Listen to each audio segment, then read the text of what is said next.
Moscow में आज हिंदुस्तान के जवानों ने जो कदमताल किया वो रूस के साथ दोस्ती का एक अहम चैप्टर है। चीन इसे देखकर परेशान हो उठा होगा, उसे भारत रूस की दोस्ती पर भी जलन हो रही होगी। आपको दिखाते हैं कि कैसे चीन की घेराबंदी शुरू हो चुकी है, जिसमें उसे कभी भी नहीं मिलेगी कामयाबी।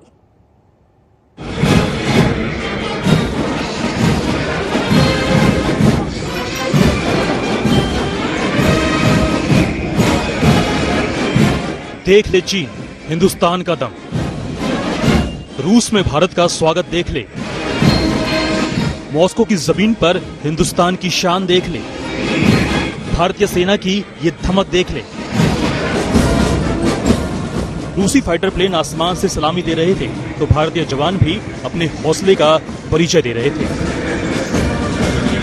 मॉस्को में भारतीय जवानों के कदमताल का जोश चीन ने महसूस किया होगा।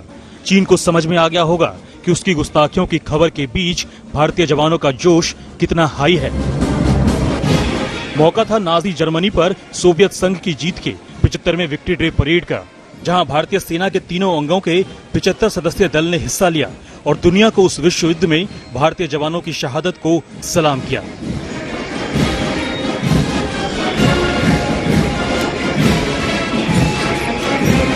भारत और रूस की दोस्ती का यह सिर्फ संकेत भर है। इसे देखकर चीन की बेचैनी जरूर बढ़ी होगी। जब से रक्षा मंत्री राजनाथ सिंह मॉस्को पहुंचे हैं, चीन चिंतित है। लेकिन चीन सुन ले कि रूस और भारत की दोस्ती कितनी अहम है। मॉस्को में मेरी विजिट कोविड पैंडेमिक के बाद इंडिया की किसी भी ऑफिशियल डेलीगेशन की पहली या फॉरेन विजिट है। यह हमारी खास दोस्ती का एक यह प्रमाण है।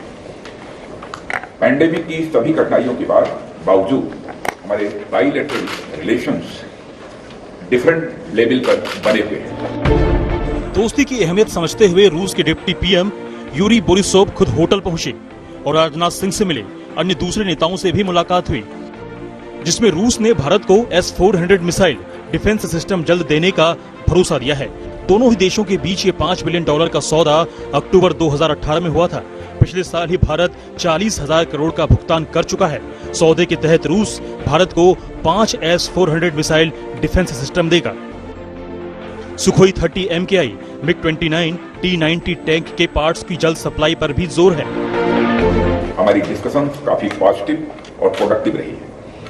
मुझे भरोसा दिलाया गया है कि ऑनगोइंग कॉन्ट्रैक्ट्स को मेंटेन किया जाएगा और न केवल मेंटेन किया जाएगा बल्कि उनको और तेजी से कम समय में पूरा भी किया जाएगा, यह भी भरोसा दिलाया गया है। चीन के रक्षा मंत्री वेई फेंघे भी मॉस्को में हैं।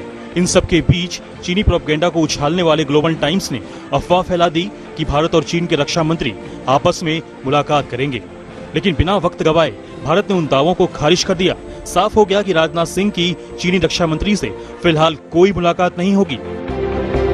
रक्षा मंत्री के मॉस्को दौरे पर ही चीन ने एक और प्रोपेगेंडा चला। उसने अपील की कि इस नाजुक हालत में रूस भारत से हथियारों की डील नहीं करे, लेकिन वो भूल गया कि दोनों देशों की दोस्ती धोखेबाजी की नहीं, विश्वास की बुनियाद पर मजबूत हुई है। रूस ने चीन को ठेंगा दिखा दिया। एक दिन पहले भी रूस ने चीन को बड़ा झटका दिया जब उसने भारत चीन के विवाद में दखल देने से इनकार कर दिया। साथ ही UNSC में भारत की अस्थायी सदस्यता का समर्थन भी करने का फैसला किया।